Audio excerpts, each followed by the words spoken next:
So there's a video from Bellular. He says that Blizzard revamped loot for Dragonflight. This can only go well. I'm not sure if this is just the group loot information that we already know, or if there's more than that, but he also says loads of game updates. So let's see what the hell is going on with Dragonflight, because obviously, as I was doing the calculations earlier on this stream, we're probably going to be getting the pre-patch on the 25th. I want to start playing the game about 2 weeks before that, or at least maybe a week. So at some point within the next 2 weeks, not this week, but like in the next 2 weeks after, I will begin playing Dragonflight. So let's see what's in store for us. Testing a change to how death works.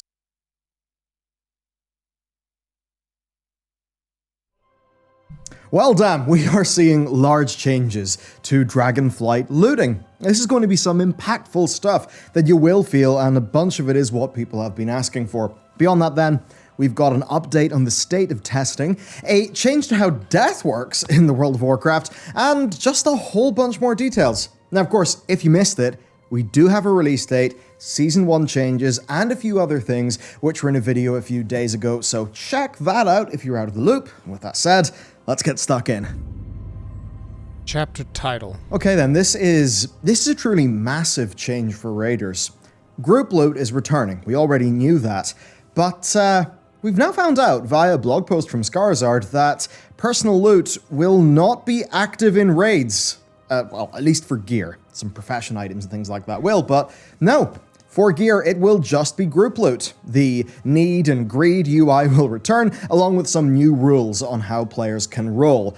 I think getting those new rules right is, that's going to be the thing that is make or break for this.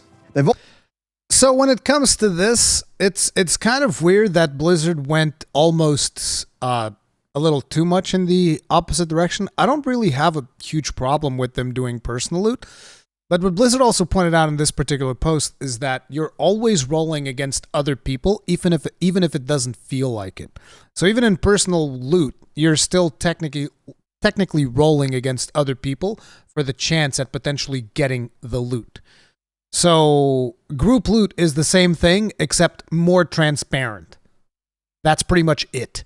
So personally, I don't have a big problem with this. I still would have preferred them to just let it be master loot. Because I mean, if you're going to do group loot, why can't we have the option to do master loot? It just doesn't seem like it makes a lot of sense. It's group loot. There's no option for master loot. Why? You can do master loot with group loot, so who cares? It's just, again, just taking away options from the players. And also, why not just let them do personal loot if they want to? It's whatever, really. It's just a little bit weird. What is it with these options, these loot things that you always have to like keep bouncing back and forwards and back and forwards? It's like this is such a non-issue. Just turn all three options off and let somebody figure it out. You know?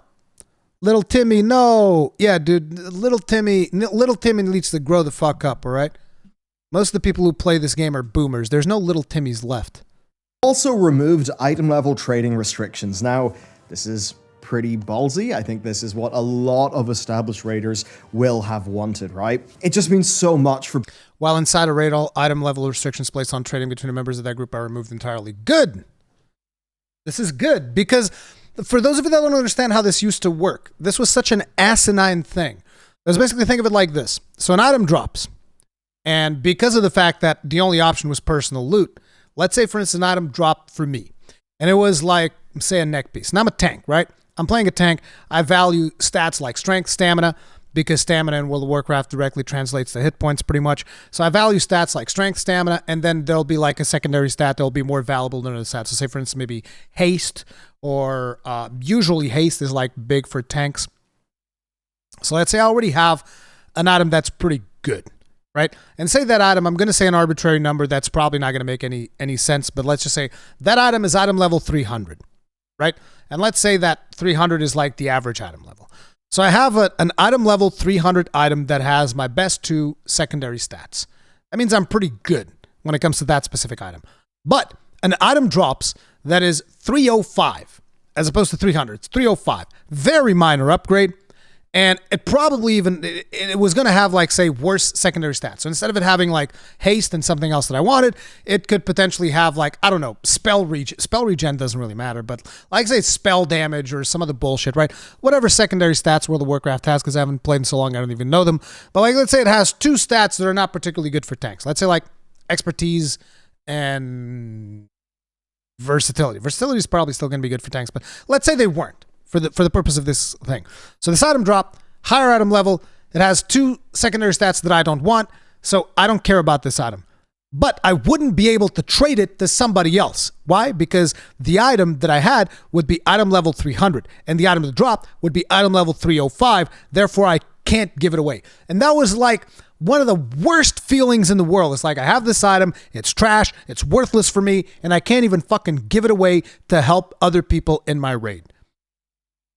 So the fact that there are no item level restrictions on trading, this is a big win.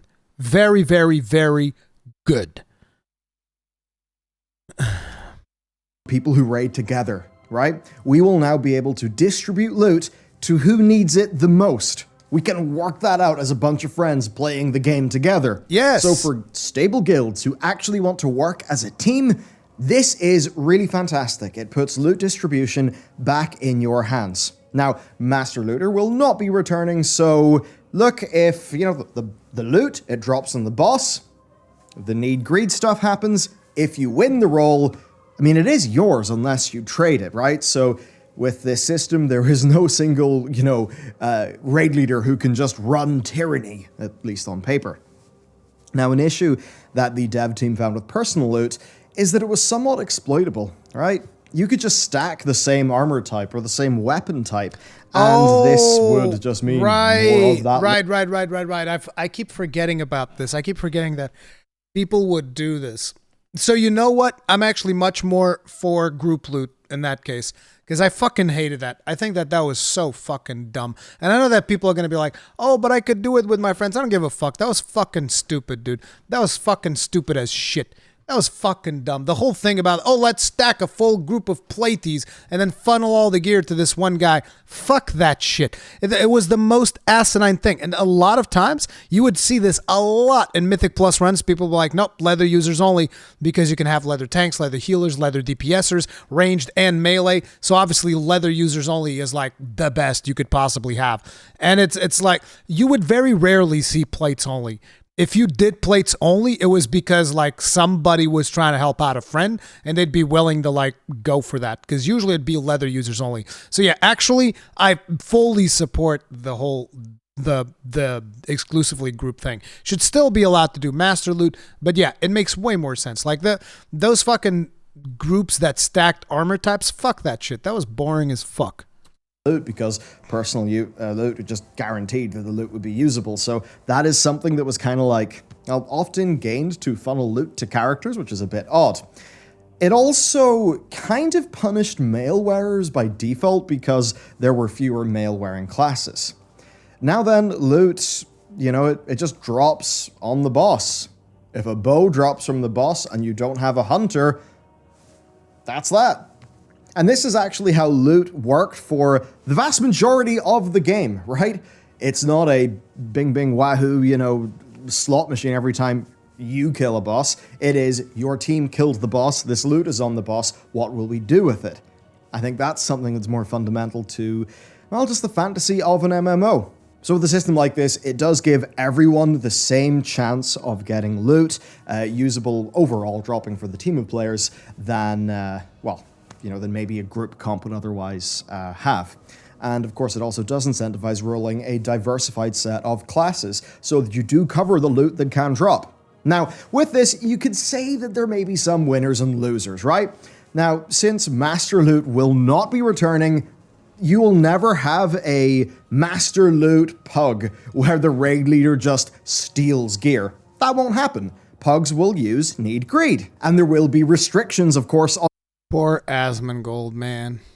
Can we pour one out for Asmongold? on who can actually roll need.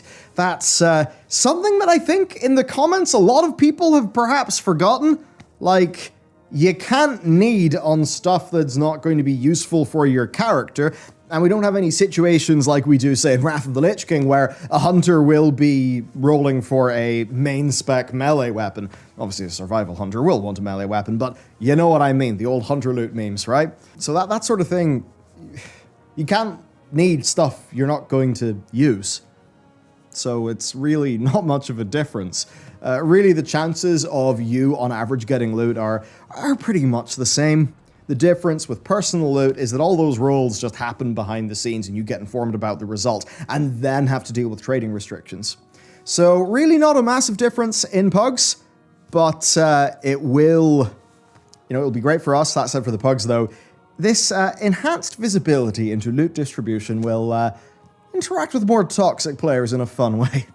Now, as for who the winners are, it's obvious. It's, well, people like me, right? It is people who raid in a guild.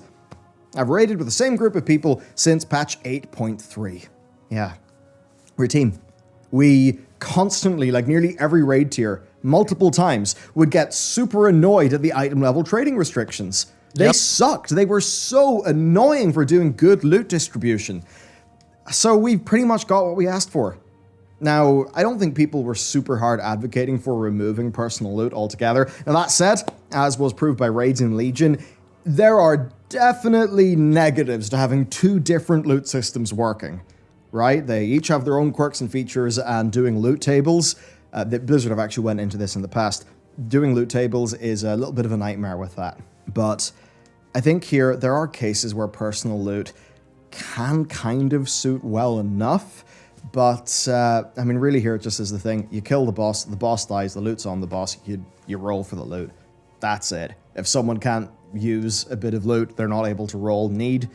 Therefore, assuming the rolling rules are good, then the whole situation's fair, and this works, and it's a good thing. So usually the way we do it is you just, at least I think that's the way that most people do it for master loot, is everybody just passes, raid leader picks up the shit, distributes the shit, boom, done. Oh, yeah, that's good.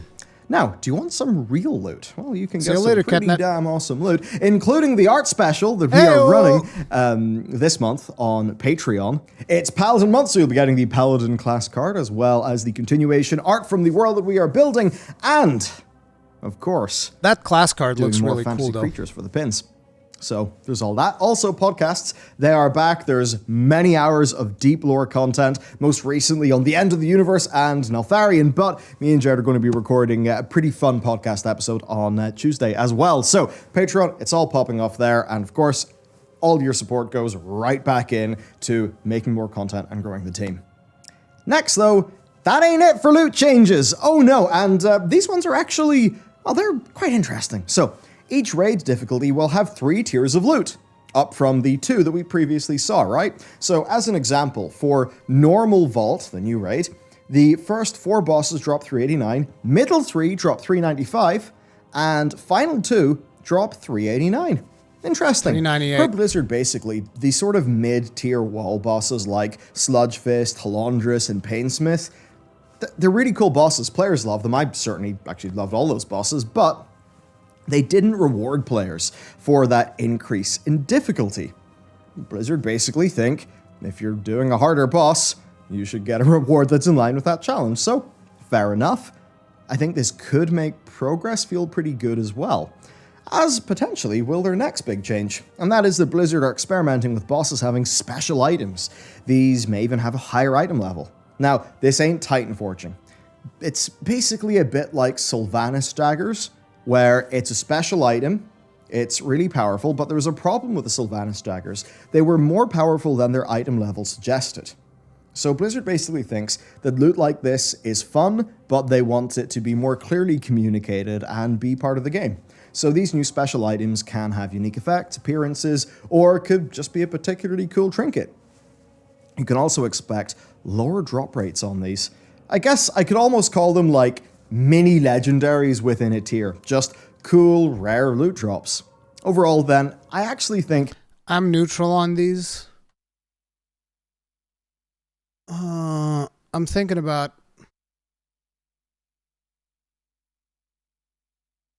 these would be like separate items from my understanding. Number of bosses will possess one item that intentionally drops at a higher level. Okay, so it's just like one specific item. It's not like you can get all of the items at a higher tier. Yeah, I don't really have a problem with this. It's just like a separate item. It's whatever. This is pretty damn good. Now, it could maybe be annoying for the people who are just entirely like devoting their whole existence to chasing that orange parse in Warcraft logs, but I think that considering that this is a big old MMORPG, the idea of there being a big, super powerful piece of rare loot, that's actually fun, right? So if this lets them just make more memorable, interesting, wacky designs, then that's really good. And another good thing is that this could be quite nice for the longevity of raids. Plus, in a world where Mythic Plus can seem like it's gobbling up a lot of the loot progression in the game, this gives raids something special. And yeah, I do like that. The next thing then is BOEs. They are getting revamped and, oh boy, they're very different now. So, you know those sort of named lieutenant mini-bosses that you find within a raid's trash? Well, they're going to drop BOEs. And the number of BOEs that drop, that will scale with raid size and... They have a chance to drop BOEs. We'll have chances to drop them instead. This will work like lieutenants do in current WoW, where you're only eligible to receive loot from them once per week for difficulty. So it's not like they always drop, there's a chance. Assuming a full clear of the raid, they will be guaranteed. So these are going to be more common item. They're even going to put more important slots, like weapons, on this. Now, I guess the idea of auction housing a weapon is a bit weird. There's obviously a large asterisk on this. I think they went back on the weapons part. This video might be a little bit outdated. I'm pretty sure they went back on the weapons part. That we'll get to, but what it is from Blizzard, though, is a clear move to make trash feel more worthwhile. Because fundamentally, if you get a weapon in this, it just incentivizes the whole WoW token into weapon by all of that, which not exactly sure why Blizzard's against that. If they really are against that, they should just get rid of the WoW token, but, you know, that's just me. That's just me being like, oh, but Rurikhan, if they remove the WoW token, there are so many moving parts. I don't give a fuck. Get rid of it. That's it. That's my solution. Make the game great again. Get rid of the WoW token. I think that given how we all just death skipped Trash and Sepulchre, they pretty much thought, right, we either nerf the shit out of Trash, do far less of it, and just let the players do the bosses like they seem to want to, or they decide we keep Trash, but we actually make it be properly, dependably rewarding. What I feel like they still should do is have Summoning Stone-like items at each boss. And the second you die, it needs to be like a Final Fantasy XIV boss. Like, that's just the way that I look at it. If you are progging on a boss, the moment you die to that boss and there's like a full wipe, everybody gets respawned immediately at the... Because, like, look, there's no reason to waste players' time. Okay, everybody, let's go back into the instance, loading screen. Somebody's going to get disconnected because servers are overloaded. Everybody run all the way to the boss, and then somebody got lost somewhere along the raid. Okay, guys, now I need to go, and I need to go find this person because he got lost. It's like, no, fuck all that. You die to a boss, you respawn at the boss. Like, listen, it's not challenging to run back to the boss. You know, there's also the fact that, like, oh, you used like a big cooldown. Too bad it's not available for the next pool. No, that's bullshit. Like, let me use the cooldown in the next pool as well. Like, forget about it. Screen goes black and respawn the boss. Exactly, dude. Exactly.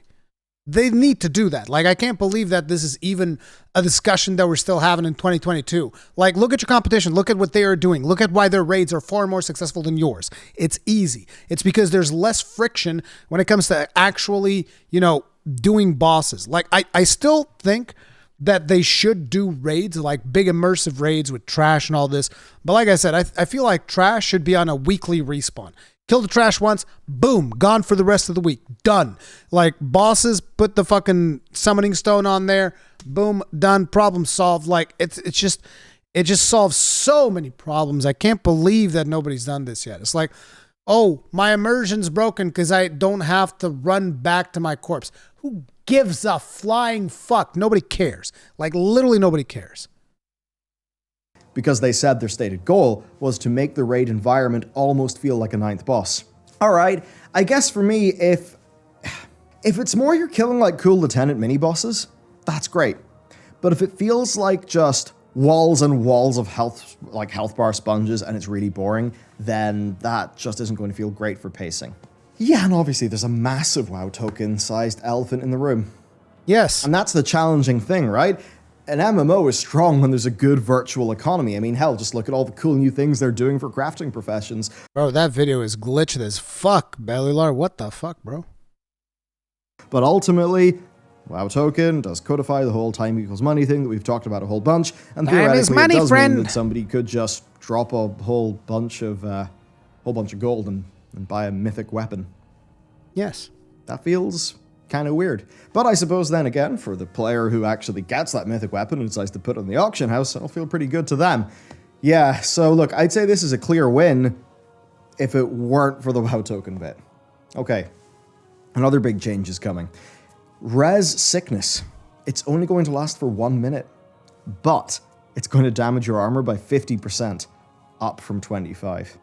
Essentially, Blizzard want to keep the death penalty, which is fair, there should be one, but they think that a 10-minute debuff, it just makes people log out. That's definitely true. I mean, I never really use spirit healers because of the 10-minute debuff. Now, knowing that I could get a negligible debuff and just take a bit of an economic hit, but mount up, repair, and then get back into the game, well, to be honest, I think that's better. Yeah, I think this is overall better. Gold. I don't really see it as being something worthy getting furious over, though. We really don't use the spirit healers to res much at all, and I think this just means that if we do want to do that, we're not going to feel like we should just log out. Next then, a funny situation. So, imagine your beta has a bug, but suddenly you're being showered with praise for that bug. So, now imagine how people will react. Currently, there's a bug with Dragonflight vendors that are causing them to show more ensembles for sale than they should to the character viewing their wares. Ensemble unlocks are not changing in Dragonflight. The vendors should only offer them to characters with the appropriate armor type. That said, we recognize players don't want to have to re-earn the ability to purchase these ensembles, but we don't want to create a problem where a player might unintentionally purchase an ensemble. No.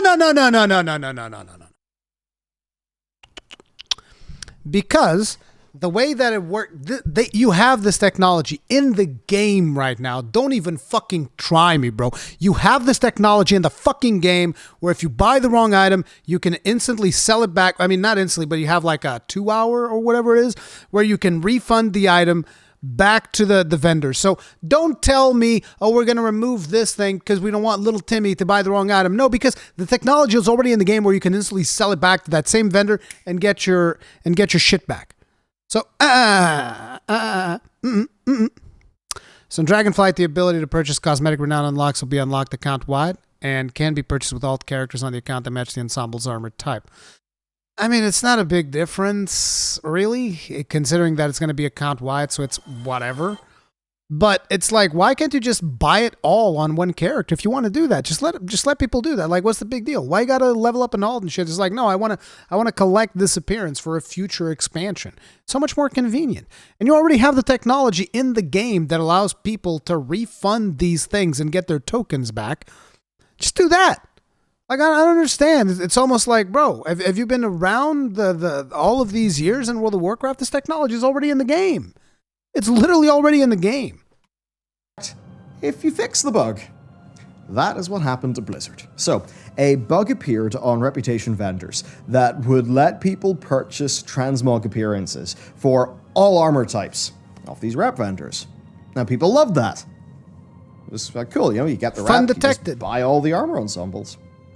Then it was fixed. But it's not as bad as some people think. The unlocks are account-wide, but you need to be an armor type that can use the ensemble in order to buy it. So that effectively just means you'll need to log onto your alt to buy the ensemble for another armor type. That's it. The rep track rewards are in fact still unlocked account-wide. Now, Blizzard said they did it this way because they don't want people to be confused at vendors, right? The idea of just, you hit the rep, you see, you know, one for each armor type, and you're like, oh no, I can only equip one of these. That's not a big problem. I really don't think that's too confusing to people. It's just a little frustrating that you'll need to log into a bunch of characters and go buy the thing again. But at least the, you know, whatever renown level required to unlock the thing won't be required on your alts, because that is account-wide. At least the renown level isn't, but the unlock, the ability to buy the thing, that is. Now, sadly, this is not retroactive, and that does actually mean that for Shadowlands Covenants, yeah, you've got to do the renown track on a character of the armor type that you want, and that kind of sucks. Okay.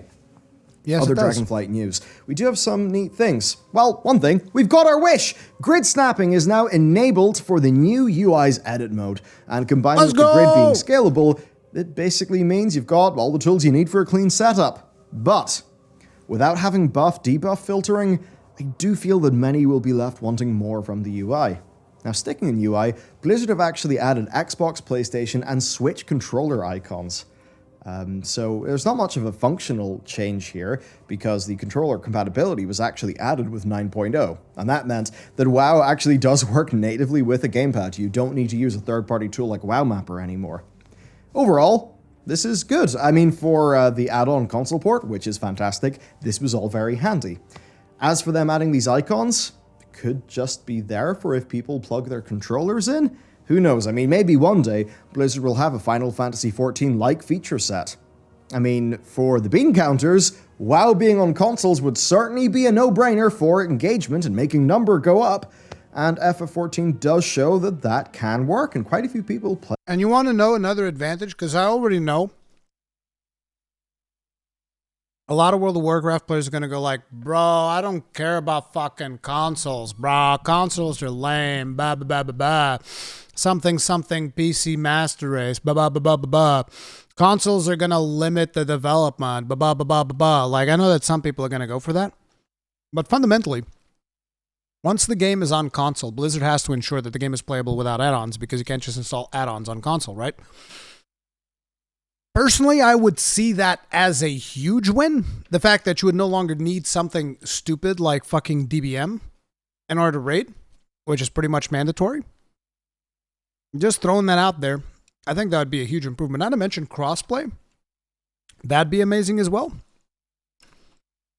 I see this as an absolute win if they were to put World of Warcraft on console personally. And I would love to play World of Warcraft on controller, but I don't think that you would ever get to the point that you have in Final Fantasy XIV, because World of Warcraft is still extremely spammy. And it's just like, in order to spam, like spamming keys is much easier than spamming controller buttons. You don't really spam controller buttons when you're playing Final Fantasy XIV on a controller. You're hitting a very specific button. You're going like, okay, X, square, triangle. That's like my 1, 2, 3, right? Then double triggers, X, square, triangle. That's like my alternate rotation, right? So it's like, you know, it works very differently. World of Warcraft is more like, I'm going to hit 5 of these buttons and whichever one comes out first is good. Let's go. Play that game on a PS4. But, look, admittedly, there are challenges. The WoW team have never designed with controller gameplay in mind. That said, it's not as bad as you think. Far from it. If you look at my old console port investigation videos, it's surprisingly good, actually. So, there's that. Over to testing then. So, Vault of the Incarnate's raid testing is about to begin. Basically, that and Mythic Plus are the major outstanding things to get tested, so we really are getting there. That's nice, and that's also made clear by another announcement from the class team. They said that they are moving away from spending time on developing new talent trees. Instead, they are focusing on fixing bugs. Can you believe these motherfuckers? Can you believe them? Y'all know it was the last thing they did? They nerfed warriors. They fucking nerfed warriors, and then they're like, well, our job is done, bye. Like, what the fuck? And tuning things, which, given that the expansion comes out at the end of November, yeah, they definitely need to stop those things and get what they've got in a good state for launch. Mm-hmm. Now, a lot of the time that could be kind of disappointing, because it does mean that at least until the game comes out, that's it for major reworks, and so many of those major reworks that we've got have actually been quite good. But This is where there's a bit of a change. They said that with the overall changes to classes and talents being so large in this expansion, that we can actually expect to see them continue actioning on class design feedback throughout the expansion. So this at least does suggest a degree of them not leaving problems for a whole expansion, right? That they actually will respond to design feedback. Believe it when I see it. So maybe a new patch comes out, and with it comes a bunch of class changes. I mean, as an example, right? Just of this not going well, the balanced druid changes that came in recently are essentially addressing feedback about balanced druid that I noted in Shadowlands Alpha. Shadowlands. That was quite a while ago. Now, also, sneaking in and around the same time as that news, there was a large preservation of Voker change. And that is a 30-yard healing range up from the previous 25 that it shared with Devastation. Basically, Blizzard's idea here was to have a potent, highly mobile, but slightly restricted healer. So the idea is, they're zooming around the place, dishing out loads of healing, and in order to compensate for their potency and their movement speed, they have less range. So, interesting enough, it's trying to fill a different niche. That said, they have increased that range. This has just been done to make the range feel less prohibitive, when also combined with the overall frequent casting of empowered spells. And on the topic of empowered spells, they're increasing their cooldown. They're also increasing their power, at least of the empowered healing spells. So you won't use them as much, but when you do use them, they will matter more. So overall, I think this is for the best. I think 25 was maybe just a smidge small.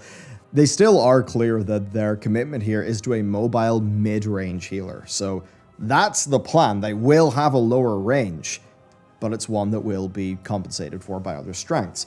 And you might think, oh, it's only 5 yards less. That's not much. But remember, there's a relationship between diameter and volume, right? Like the area covered. So 30 instead of 35 is actually quite impactful in a real-world situation.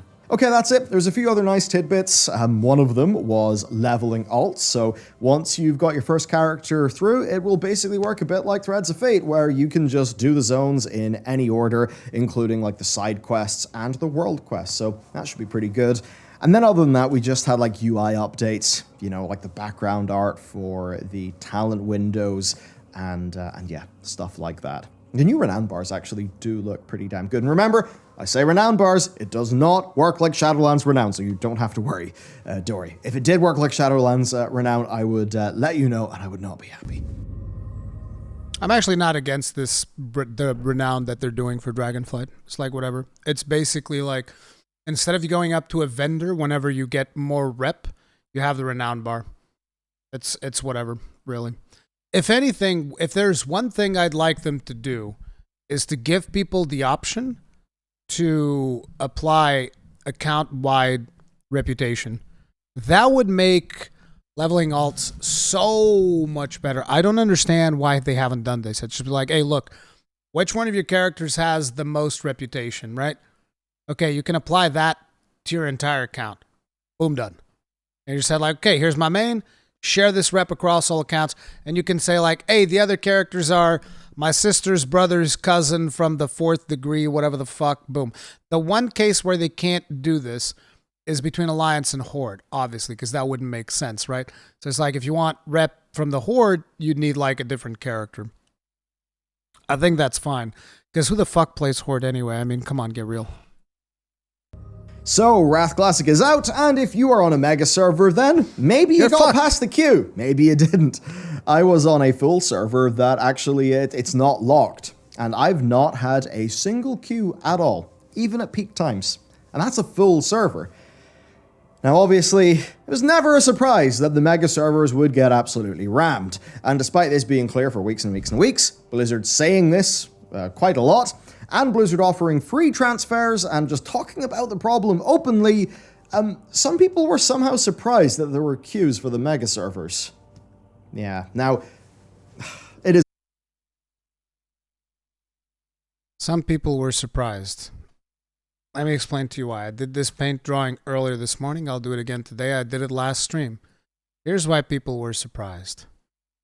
Okay, I think we're gonna be doing this a lot in the next couple of days, guys, because this is a really good example, right? Listen. Here is the population of World of Warcraft. Come on. Like WoW players. This is the entirety of WoW players. Right here. This circle. This would be the amount of players that give a fuck about reading World of Warcraft news, reading about the current state of the game, all of this. It's these people. It's this little purple thing, okay? And among these, there's like an even smaller circle like this. Let me make this brown. There. And that little brown circle is the amount of people that play on a mega server. So don't be surprised if most of the people in this tiny ass, all of the people that play on this mega server are like, bruh, the fuck is going on? Nobody fucking knows, all right? Most people don't watch any of this. It's understandable that a customer could be frustrated in that situation, but I mean, people were able to know, but I'm not going to let Blizzard off on it. I mean, they knew this was a problem. They had a large degree of caution, right? Because they didn't want to do... Fundamentally, the realm system, like, it's over. Please, be done with it. Like, no more realms in future MMOs, okay? We need, like, mega servers. That's the way, okay? Like, districts, whatever, divide the players however the fuck you want, but don't separate them. Don't separate the players into a bunch of different fucking servers. Stop. Just fucking stop. And if you have to separate them, let them transfer freely. It's literally like one database operation. It's mostly automated. Like, shut the fuck up about charging people like whatever the fuck, $25 or whatever to go from one server to it's literally an SQL command to copy a character over to a different like, stop. Just fucking stop. Just stop it with this bullshit. This is a completely outdated model. This is from 2004. Like, stop. Just fucking stop. Get it together. Jesus fucking Christ, dude. Guild Wars 2 doesn't have this problem. Final Fantasy 14 to an extent doesn't have this problem because it allows players to visit any fucking realm they want, to play with whoever the fuck they want. Like, just stop. Stop.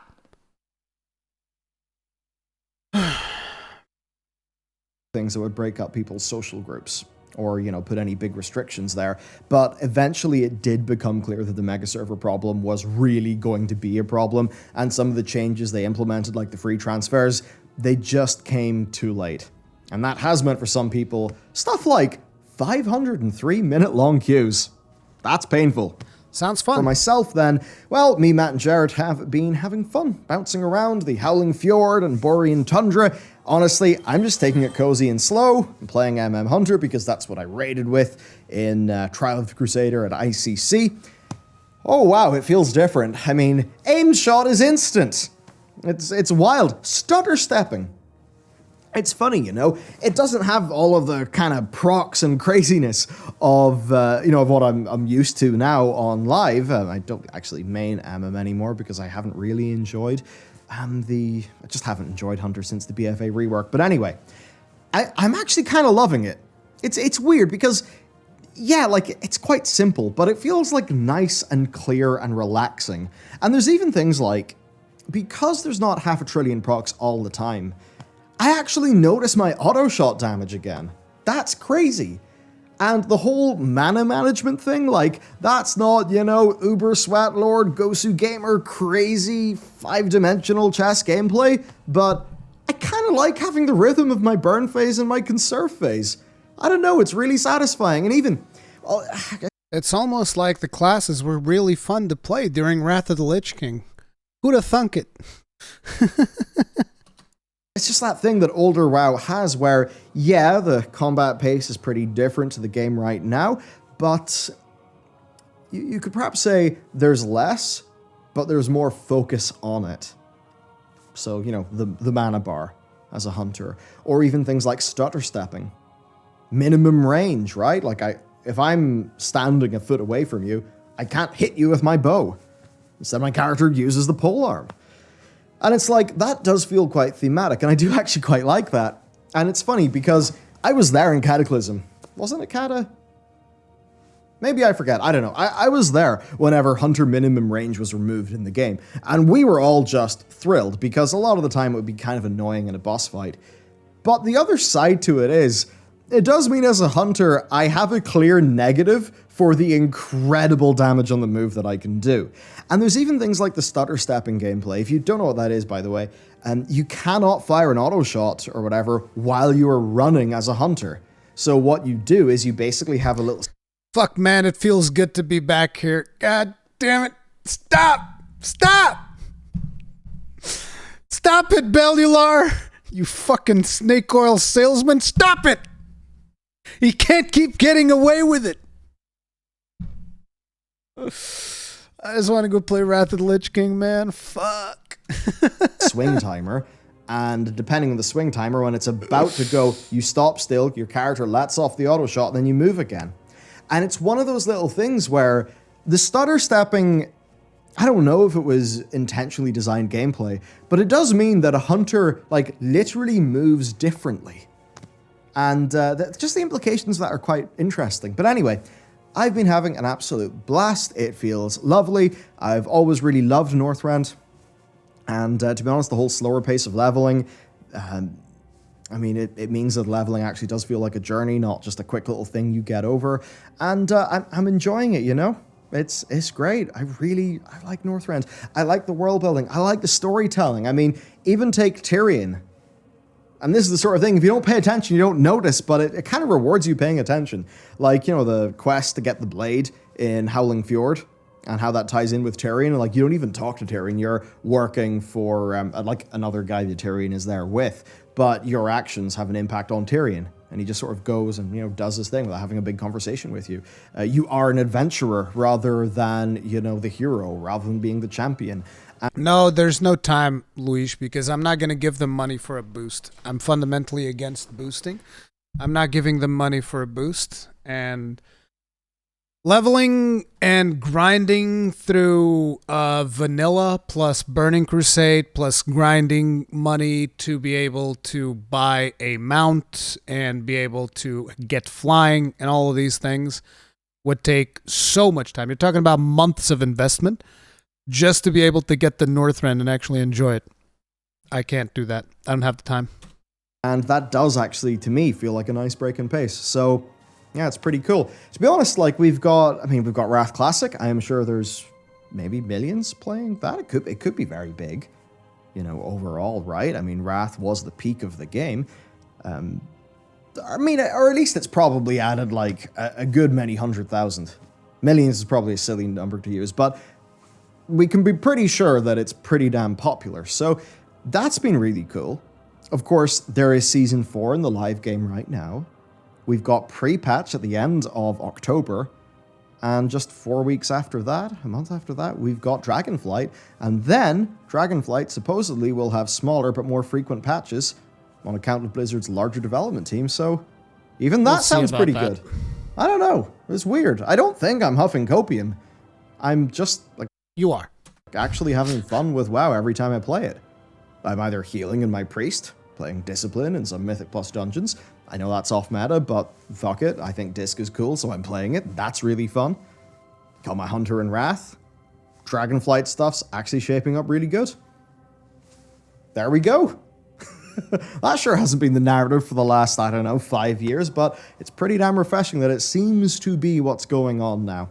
Of course, for all things, only time will tell, but overall, I'm actually feeling quite good, feeling quite positive about things, and that is a lovely change in pace. So, that's what's up. Of course, if you'd like to support the team and get some very cool loot for yourself, you can check out the Patreon links down below. If you want to also support us, there is, of course, our game. If you want a sort of Antarctic exploration-inspired survival, narrative, role-playing game, you can check that out. Stuff is shaping up really, really awesome there, and we'll have more info soon. But yeah, those are the links and things, and now that I've done my shilling, farewell. I will see you next week. Okay, as per usual, if you guys enjoyed the video, go in there, leave it a like, let it play in the background or something, give it some watch time. Don't just go in there, leave a like and leave, because that's actually bad form. But it's like, here's an interesting thing that you should pay attention to when you're talking about Bellular videos, right? Like, look at this. Writer. Another writer. There's two writers. There's a producer. Two producers. Senior video editor. There's a senior video editor and a video editor and a marketing lead and footage capture and artists. It's like, bro, I can't compete with that shit, Bellular. What the fuck? I'm just one guy. Dude. What the fuck? There's like one guy. I was just looking at the credits of the video. Time to hire some people. Or yes, with the big bucks that I'm making from YouTube and Twitch. Yes, I do believe the time has come. Anyway, we'll see how things pan out when it comes to Dragonflight. I think it would be very hard for me to get into Wrath of the Lich King. But fundamentally, the thing that's keeping me from getting into Wrath of the Lich King, it's not even the time commitment, because I wouldn't mind like going in and leveling it out over time, right? Which is what we were talking about, like, because it would take a significant amount of time for me to get to Wrath of the Lich King. What bothers me about Wrath of the Lich King is that when you look what comes after Wrath of the Lich King, right? Like, what comes after Wrath of the Lich King? And the only answer, the most common answer people have, well, after Wrath of the Lich King, we're going to have Cataclysm Classic. And I'm like, this is how much I care about it. 0. Actual fucking 0. So the moment Wrath Classic ends, my character might as well go like, well, bye. Because I'm never touching it again. So it's like, that's it. So that's another thing that's keeping me from jumping into Wrath of the Lich King. Because, like, bro, I am not doing Cataclysm Classic. Y'all can... Just the notion to even call something Cataclysm Classic is insanity. But, yeah, that's that.